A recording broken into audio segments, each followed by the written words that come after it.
है everybody, welcome back to philosophy A to G, जिसके अंदर हम टॉपिक्स एंड फिलोसॉफिकल आइडियाज़ को डिस्कस करते हैं ranging from A to G as the name suggest. And today we are going to talk about behaviourism. Now ये काफ़ी अहम और काफ़ी उम्दा मुद्दा है philosophy of mind and psychology का।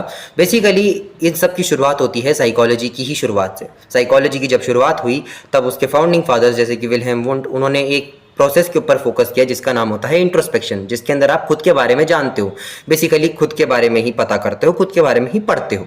ठीक है, अब ये चीज़ को रिजेक्ट करते हैं बिहेवियरिस्ट। हमारे बिहेवियरिस्ट ये कहते हैं कि ये चीज़ काफ़ी सब्जेक्टिव है and person by person differ कर सकती है, तो इस वजह से हम इस चीज़ को नहीं लेंगे। As John Watson said, John B Watson the founder of behaviourism, as he said once कि भाई psychology should only study the observable behaviours, not the mental abilities या फिर mental whatever, I forgot the word, I don't care at this point. Okay, now अब इन सब की शुरुआत होती है जॉन बी वॉटसन से। जॉन बी वॉटसन ने एक एक्सपेरिमेंट करा जिसका नाम था लिटिल एल्बर्ट। उसके अंदर उन्होंने बेसिकली एक बच्चे को लिया, उसके पास एक सफ़ेद चूहे को छोड़ा।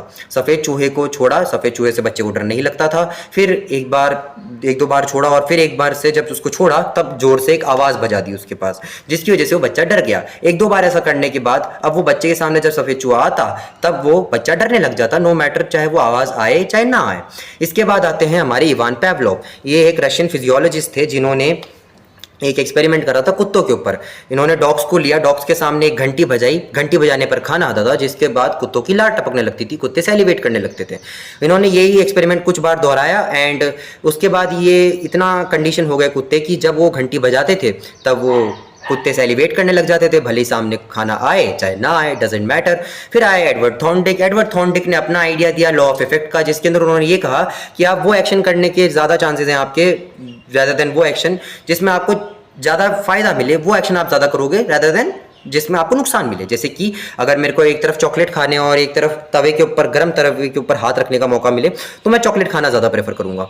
एंड लास्टली आते हैं बी एफ स्किनर ने ऑपरेंट कंडीशनिंग का आइडिया दिया। Operant conditioning unlike the classical conditioning आपको कॉन्सिक्वेंसेस के बारे में डराती है और उनके बारे में इमोशंस फील कराकर आपको काम करवाती है। जैसे कि पढ़ो नहीं तो फेल हो जाओगे, या फिर काम नहीं करोगे तो भूखे मर जाओगे। ये वाली जो लाइंस होती है ये आपकी ऑपरेंट कंडीशनिंग के अंडर आती है।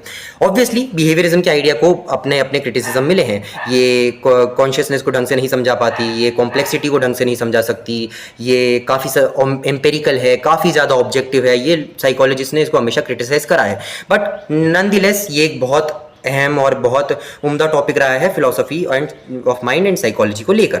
Now that's what behaviourism. अगली वीडियो में मिलते हैं।